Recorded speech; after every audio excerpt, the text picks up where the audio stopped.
everyone, welcome back once again to Vicious Rants, and of course I'm your host here, YouTube, and signing off and imitating never duplicated superstar Tim Vicious, and we are talking about Raw this week was in Memphis, Tennessee, or as how the late great Andy Kaufman would have said it, Memphis, Tennessee. And well, yeah. I can't help it. Anytime I think of Memphis, I always think of Andy Kaufman. I know most people tend to think of Jerry Lawler, but every time I think of Jerry Lawler, I tend to think of Megan's Law, and, you know, that's just yeah. Anyways, before we get into Raw, big news that did, excuse me, some of the news do want to break down that happened during the course of, from the time of last week's episode. Talked about AEW last week. Last week, they announced several of their signees, as well as a financial backer, the owner of the Jacksonville Jaguars, so they got good money lined in it. Some of the names that they signed: Britt Baker, SoCal Uncensored, SCU, obviously the Bucks, Hangman Page, Cody, Brandy. Two of probably the biggest ones that were a shock to me personally was Pac, formerly known as Neville in WWE, as well as the one and only Chris Jericho. And I'm not saying it was a shock in a bad way, like, whoa, wow. Okay, hey, that's awesome, you know? And I know a lot of people are speculating, throwing it out there saying, oh, All Elite is going to be major competition against WWE. Whoa, hit the fucking brakes there, Marks. It has not they haven't you know, they announced they're doing their show Double or Nothing in Vegas. Other than that, what the hell else do we know?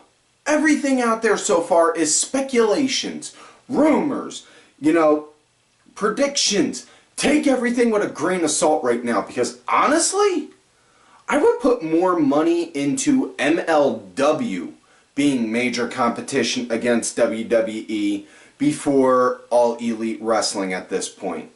Because All Elite is literally still getting started. They're not even on foundation level yet. They are just news broke level still, you know? And that comment is not a knock against MLW, because MLW is fucking kicking ass, you know? If anything, the only thing I could take away in a negative way is the fact that they fucking still have Loki in there even after he ripped off a dude's fucking ear, you know. But that's a rant for another time. If y'all want to hear me bitch about that, hit me up on my Twitter at Tim Vicious or my Facebook gimmick Tim Ash, and I'll fucking blow your timeline up all damn day about on how fucked up that was. But you know, honestly, now, Jericho did say in an interview that AEW does have some television spots possibly lined up. Emphasis on the word possibly. That doesn't mean anything yet, you know? They could wind up, for all we know, taking a page out of frickin' ECW's book and getting a 2 in the morning slot on public access television. And I'm not saying that is a bad thing. I'm saying that could wind up being the worst case scenario for them. Best case, the thing that they did with All In at WGN goes big, they get a spot there. Also, they could hit any other spots. Some people are saying, oh, they're going to go, oh, TNT was potentially looking into it. I fucking doubt that. Because, you know, while the AOL Time Warner may be wanting to look to get back into wrestling, but TNT is more so focused on doing drama, having drama shows. They're not going to do that. Because All Elite Wrestling is not going to have drama. It's going to have wrestling. You know, that's all it is, plain and simple. But also, the news was officially made and declared open. Kenny Omega did officially announce he has officially severed ties with New Japan, and it was in a very nice, professional way. Still don't know if he's going with All Elite or WWE. Wherever he goes, though, I hope he's happy. And on a personal note, if he does get in WWE, I cannot wait to see all the New Japan marks cry, because I am just gonna so fucking enjoy that. Ooh, I'm an evil son of a bitch. I can't help it. Anyways, other than that, other big news that did get announced. Trevor Lee did also officially announce at an indie show he is signed with WWE. So, best of luck to him with their NXT UK takeover happened over this past weekend. Fucking phenomenal show. Debuted Walter, had a stellar show top to bottom. Toni Storm won the NXT UK women's title. Hell of an accomplishment for her. You know, especially given all the bullshit that happened with her with somebody fucking breaking into her phone and posting private photos. Not fucking cool in that part. Whoever the hell that shithole is deserves to get their ass kicked. Now, with that said, now that I'm done breaking down all the news that I can think of off the top of my head and that Wade's done throwing me thanks to cue cards, let's get into Monday Night Raw. Starts out with the man, Vinnie Mac, Mr. McMahon, coming out of the limo, doing the traditional limo spot. One thing though about it, fucking absolutely loved, I died laughing on it. After he got out, fixed his jacket, got his tie, went over to the side of the car, back to the cars, went to the driver. Hey, there, the driver. Oh, I had to buff out a scuff in it. Just I don't know, that little thing. It was just, I thought that was funny. Like, goddamn, pal, the fuck kind of shit is this? You think I'm gonna drive around in some fucking limo that has scuffs on it? Don't you know who I am? I'm Vincent Kennedy McMahon. I can buy and sell your ass 5 times over. Yeah, I just pictured something like that. Anyways, after that, Braun Strowman came out to the ring. He cut a good promo basically saying that, Brock, at the Rumble, there's nowhere for you to hide. You can tell, I hope somebody at your camp hears this, because I'm healed and I'm coming for you. And you're gonna get these hands. Then out comes Corbin, which, again, why the hell is Baron Corbin still dressing up like he's a fucking TGI Fridays Raw general manager? Seriously, it's like, what the fuck? Is it the fact that now he's bald, he can't go back to his old tights? Can't go back to wearing his tights? You know, fuck, just put a regular old t-shirt on top of him. That way we don't have to see that frickin' looking ugly ass tattoo in the potato chest. You know? But Corbin comes out trying to go and taunt Strowman, basically. Taunt Strowman about on how he's, he's not going to win. Corbin deserves to be at the top, this, that, and the other. And then he just keeps on taunting, teasing until after he eventually chases him around. Gets to the back. He throws Samir Singh trying to find... Braun throws Samir Singh trying to find him. And then we get Elias. In quite possibly the most useful and utterly brain-scratching moment I've ever found Elias there for. Sitting there playing his guitar and giving directions about where Corbin was hiding, all the while Strowman's like, looking at him like, motherfucker, you're gonna tell me or I'm gonna eat breakfast out of your head, out of your skull. And he says he's hiding down in that limo, which just so happened to be the very same limo Vince came in. Then Strowman goes, grabs a pipe, smashes the window, then rips the door off, scares Corbin out of the limo, and then runs away, and then he turns around, and there's Vince. And it's just like that awkward moment where, you know, like when you're a kid and you know you're doing something, where you're doing something you guarantee you know you're going to get in trouble for, and then you turn around and you see your parents and you're just like, shit, I'm dead now. Vince cuts into him. Oh, the hell is this shit? You're a regular human wrecking ball, aren't you? This is a personal car. This damage alone is over $100,000. And Strowman was saying that it's a load of bullshit, doesn't cost $100,000, you know, and Vince was saying, fine, you want to play like that? Well, your match with Brock, you're out now.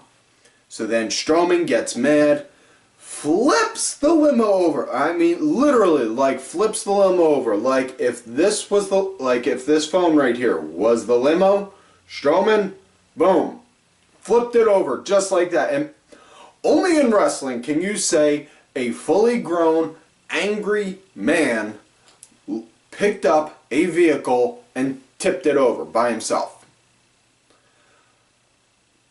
Only in wrestling can you get away with that shit. Anyway, Strowman gets escorted out, and you see Corbin snickering in the corner like, hee, little fucking weasel. Like that. Like I said, he's like that kid that you knew in grade school that would always try and change the rules in the game so that way you wouldn't lose.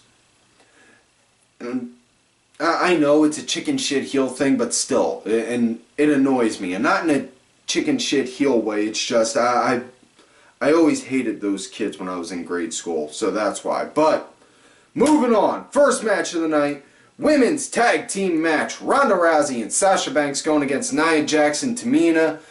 And Sasha started off pretty good with Nia, you know. Ronda was only in for like maybe a hot 5 minutes, maybe less than. You know, but worked a small minute with Tamina. After that, they went to break. They come back on break. Then Sasha's the team punching bag. And Sasha, though, I gotta admit, man, she fucking worked that match good. She wound up getting the win. She put in the bank statement on Tamina. After that, Charlie Caruso came in to interview them, and you know, I'm pretty sure a couple guys out there were just sitting there thinking, Sasha Banks, Charlie Caruso, Ronda Rousey all in the ring at the same time. Okay, I'll call you breakfast, you lunch, you dinner. I'm pretty sure there's a couple sick, twisted pervs out there that thought that. So, yeah, Charlie's out there interviewing them, interviewing Sasha and Ronda. And this, I don't know, man. I don't know. I didn't feel it. I didn't feel this promo. I didn't feel this bit at all, this interview. It felt more... I don't want to say it felt forced, but it felt like it was a... It felt like a bad attempt at like trying to do like a UFC, like an MMA type of promo to build up for a fight, you know? Because Ronda was saying on how she can't wait to go and beat Sasha, and then Sasha was saying, whoa, whoa, whoa. I'm going to make sure you learn on how to be a first-class loser. And then, and it's went squabbling back and forth like that for a minute, and then Sasha wound up going full on NXT, legit boss on Ronda, and then Ronda, I died laughing at the end of this though, because at the end of it, Ronda Rousey wound up looking like any basic white bitch that just got fucking called out for her bullshit, and she was like, cause she just kept going like, no, Sasha, wait, I didn't mean it like that, you know, and then it led to an argument backstage, and then, you know, both girls got told to walk it off, which then led to Bayley and Natalya squabbling with each other about it, and then, next thing you know, the Riott Squad comes over, they're like, oh, don't mind us, we're just here to make a bad thing worse, you know. And then they were saying, so tell you what, if you two can find somebody to work with, although that will, why don't you go and throw a few rounds with us? Okay, so we're going to get a trios match with them later on. I'll get to that in a bit. First up, though, Lucha House Party against the Revival. And again, I say, if we still had Zeb Coulter here in WWE, I guarantee we wouldn't have none of this Lucha House Party crap going on. Go ahead, try and change my mind on that. Okay, enough with that joke. Let's move forward. Revival, they came out, cut a promo talking about on how, you know, the Lucha House Party, they didn't do their jobs last week, being lumberjacks, because, yeah, while they were off having a siesta, playing with piñatas and noisemakers and such, they didn't bother to address to the referee that Scott Dawson's foot was on the ropes, which, you know, and all that. So they were saying they're going to right their wrongs and all that jazz. Now, the Lucha Party, they were leading at the start, but, you know, as it went on, it was kind of a nice back and forth. I dug the shit out of this match, you know. I dug the shit out of it. Now, the two guys that were in Lucha was Lance Dorado and Kalisto, you know, and this was some pretty decent match. This is a pretty decent match. I like it. And again, you know, I joke around a lot about with the Revival, you know, with the whole fuck the Revival shit, you know, but they are really probably one of my favorite tag teams out there on the main roster, you know, and they just got this thing about them that's just like, yeah, that's why I like them. But decent match, had a nice pace and flow to it. Match wound up coming to an end. Scott Dawson wound up doing an open face DDT on Lance Dorado, and as the ref was going for the cover, Dorado had his foot on the rope, however, got swept off via Dash Wilder, moved it off to help right their wrongs. So, top guys doing top guy things, heels being heels, that's that. Now, next up we get the Riott Squad going against Bayley, Natayla, and drumroll please. Seriously? Wade, we still can't afford a drumroll?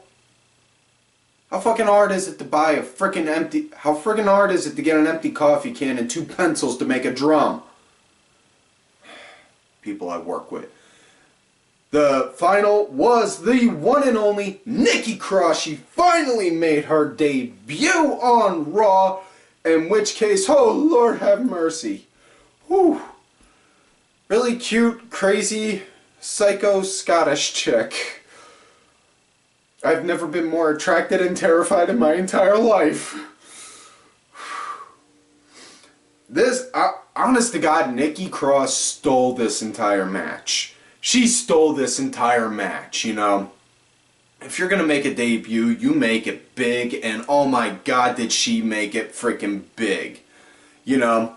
In fact, I'll tell you right now, everyone that a lot of the call-ups that they've been teasing for the past 5 weeks made their debuts tonight. Whether it was EC3 did in a little 5-second segment, he was just there outside of Vince's office looking to go and ask to take Braun's spot, but he didn't say nothing. He just looked at the camera, smiled, and that was it. Lacey Evans had a moment where she was in the back talking with a few girls, and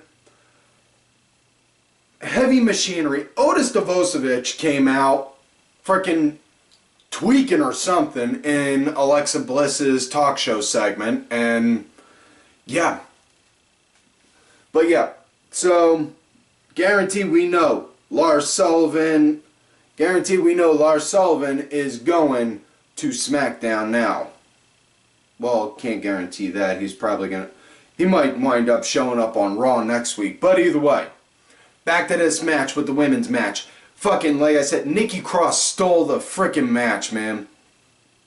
Bayley, she was the team punching bag for the faces, but, you know, man, again, I can't get over the fact of freaking Nikki Cross with this. You know, the way she just worked this match, she was just freaking bouncing around like a 12-year-old, like a 12-year-old with ADD that hasn't been on Ritalin for a month.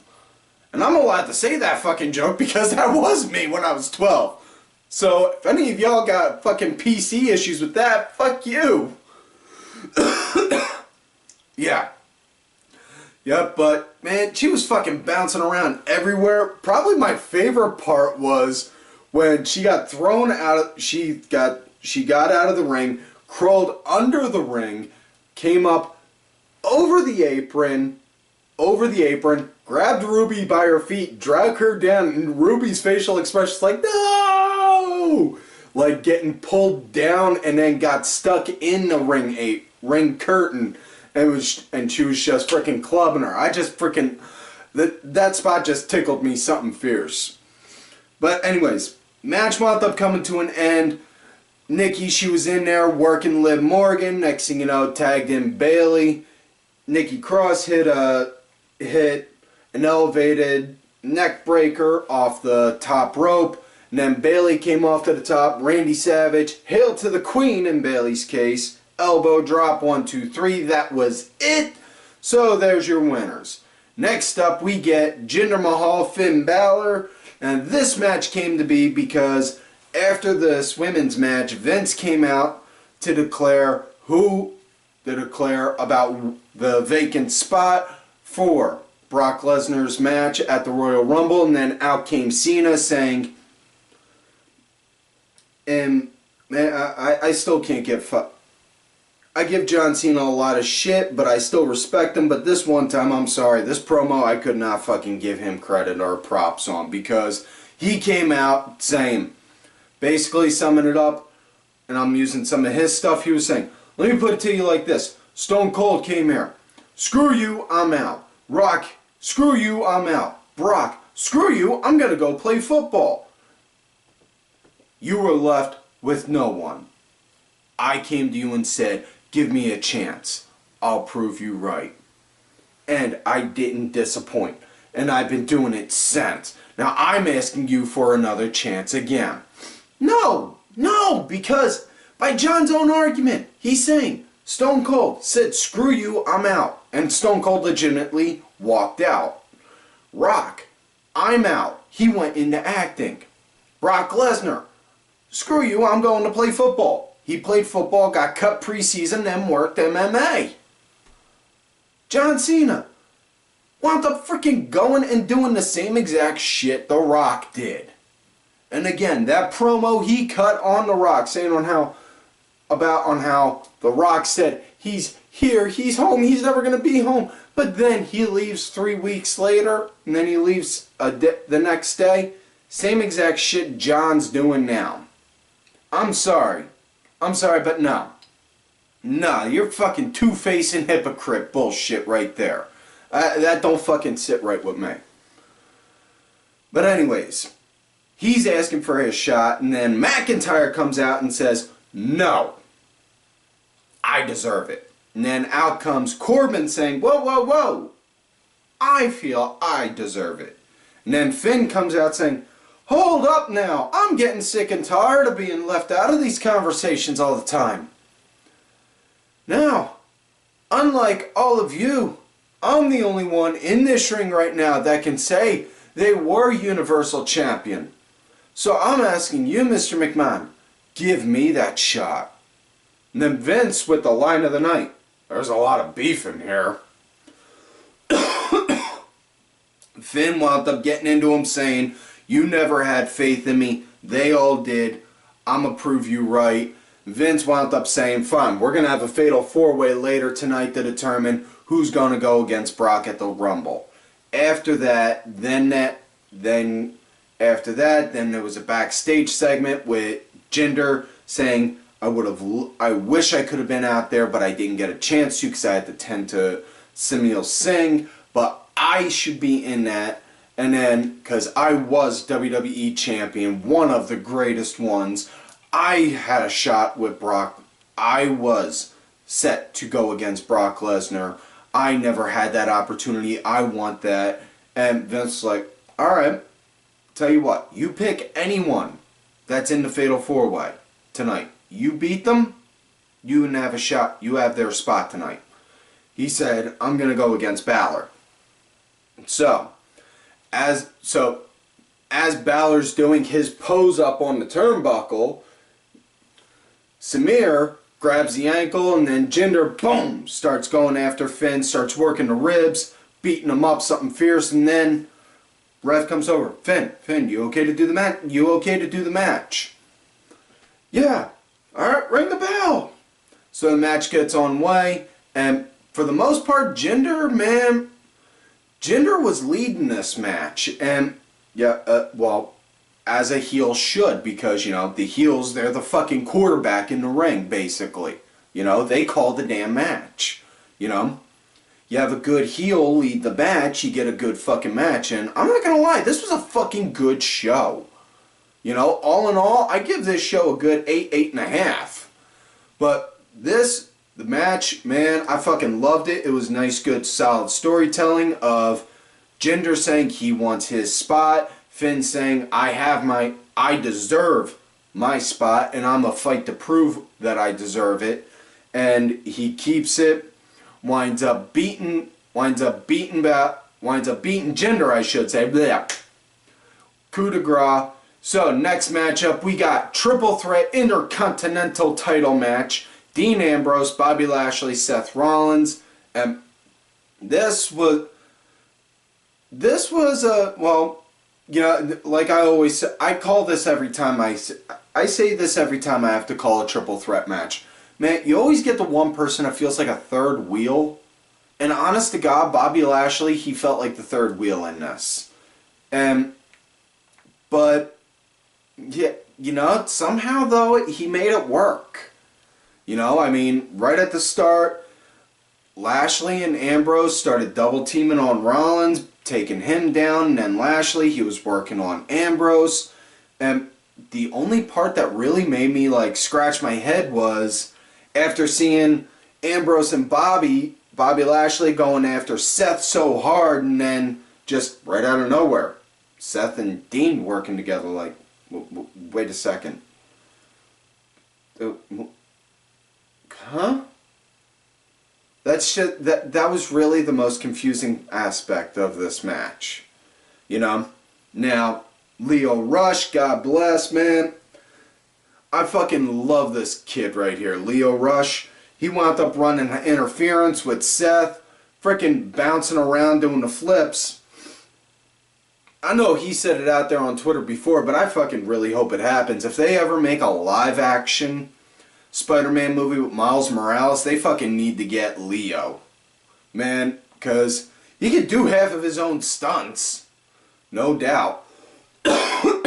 Excuse me. I'm talking so hard and so fast, I'm making my fucking throat dry out. But yeah, beautiful. It was, for a triple threat match, this was a decent match. I really dug the hell out of it, and match came to an end, you know, just as it looked like, you know, Bobby Lashley wound up hitting a spear on Dean Ambrose. Seth wound up getting pulled out via Leo. And Bobby Lashley hit the spear, 1, 2, 3. So Bobby Lashley is your new Intercontinental Champion. Oh, fucking man, I love that.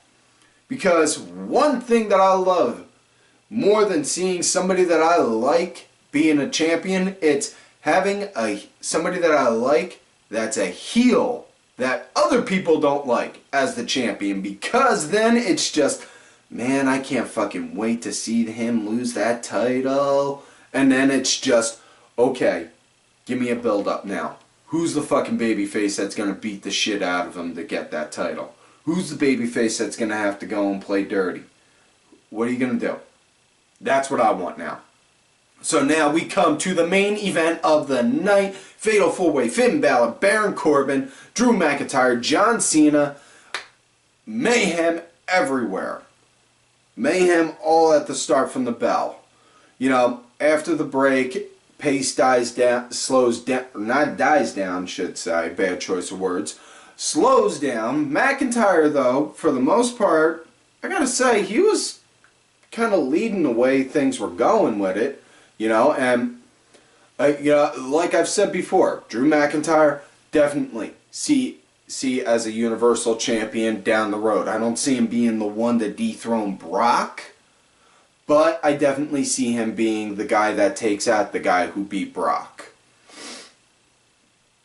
You know, beautiful match, nice all around. The only thing I could say that was really shitty was at one point, John Cena hit an AA on Finn. He went to go for a pin, ref went to go do the count, 1, 2, and then Corbin just like, he did this weak ass pin break. Like normally you'll see somebody throw on top like that.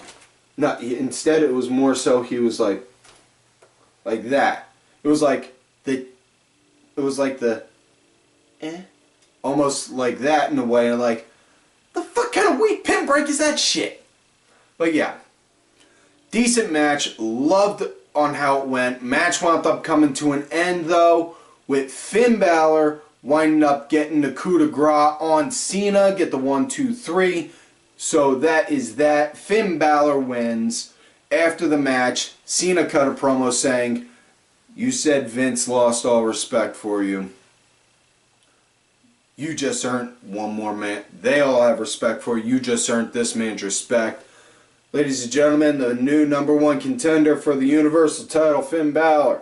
I don't know, I didn't feel it was needed, but... Now, related, it was a promo segment during Alexa Bliss's talk show, Moment of Bliss, which case, one, take a moment to appreciate Bliss, and that outfit she had, whew, good God. Also, she did announce, the news broke, at the Elimination Chamber pay-per-view, they're going to have women's tag teams from Raw and women's tag teams from SmackDown compete in an Elimination Chamber, and the winner shall get the new WWE Women's Tag Team Champion titles.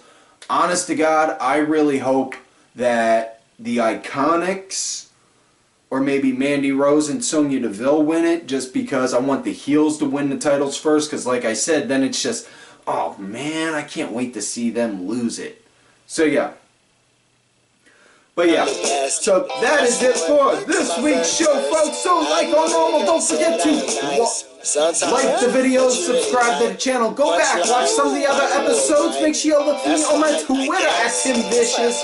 Also do have a Facebook gimmick, do also have that Facebook gimmick, Tim Ash, but I also have a backup Twitter account if I get put in Twitter jail or I'm ghosted, Tim_Vicious. Also on that Facebook gimmick, fuck my brain, my brain ain't fucking working right.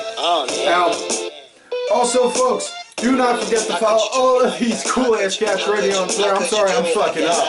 Axel Mulligan, Kenny Killer, my good brother, I'm Jamie Sunday, DSB_IFE, Cranky Grandpa, and Desi MWP. And folks, like I always tell y'all, you love me great, you hate me. Fuck this. I'm pissed. Wondering